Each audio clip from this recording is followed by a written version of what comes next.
आपने अपने आधार कार्ड को लास्ट टाइम कब यूज किया था? क्या आपको याद है? आपने अपने आधार की कॉपी किसको व्हाट्सएप की थी? क्या आपको याद है? शायद नहीं। आधार जैसे इंपॉर्टेंट डॉक्यूमेंट को लेकर हम काफी लापरवाह हैं। आधार की यही लापरवाही धोखेबाजों की चांदी कर रही है और इसी आधार का फर्जी इस्तेमाल करके फर्जी लोन लिए जा रहे हैं, खातों से पैसे निकाले जा रहे हैं। अक्सर हमें नुकसान होने के बाद ही इसका पता चलता है, लेकिन अगर आप सावधान रहें तो पहले ही आधार के फर्जी इस्तेमाल का पता लगा सकते हैं और आप घर बैठे ही मालूम कर सकते हैं कि आखिर आपके आधार कार्ड का कहां-कहां गलत इस्तेमाल हो रहा है। वहीं अगर कोई व्यक्ति आपके आधार का बिना इजाजत इस्तेमाल कर रहा है तो उसके खिलाफ शिकायत भी आप दर्ज कर सकते हैं। तो चलिए मैं आपको बताती हूँ कि इसका पूरा प्रोसेस क्या है।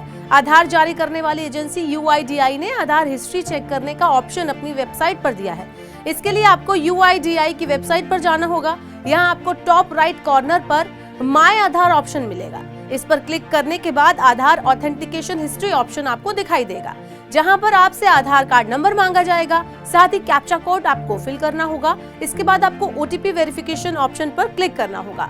इस प्रोसेस के बाद एक टैब ओपन होगा। इसमें कब से कब तक आपके आधार की क्या हिस्ट्री है आपको देखनी है और आपको आपकी स्क्रीन पर वो दिखाई दे जाएगी। उन डेट्स को फिल करना है कि आपको किस किस डेट की हिस्ट्री देखनी है। यहाँ आपको एक बार फिर OTP वेरिफिकेशन देना होगा।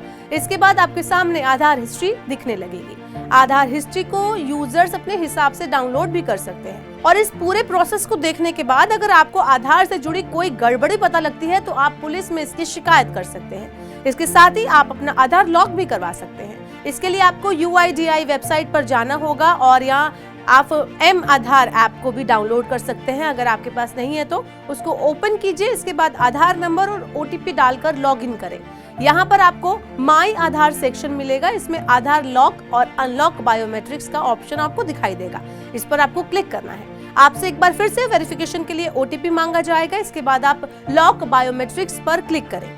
बायोमेट्रिक्स लॉक की पुष्टि करने यानी कि वेरिफिकेशन करने के लिए आपको एक SMS भेजा जाएगा। इसके बाद आप लॉक बायोमेट्रिक्स पर क्लिक कर सकते हैं। लॉक बायोमेट्रिक्स की पुष्टि करने यानी वेरिफिकेशन करने के लिए आपको एक SMS भेजा जाएगा। ऐसा करने पर आपका आधार बायोमेट्रिक्स लॉक हो जाएगा। तो इस तरह से इस पूरे प्रोसेस के जरिए एक तो आप देख सकते हैं कि आपके आधार की हिस्ट्री क्या है और दूसरा अगर आपको कुछ गड़बड़ी पता चलती है तो शिकायत के साथ साथ आप अपने आधार कार्ड को लॉक भी कर सकते हैं।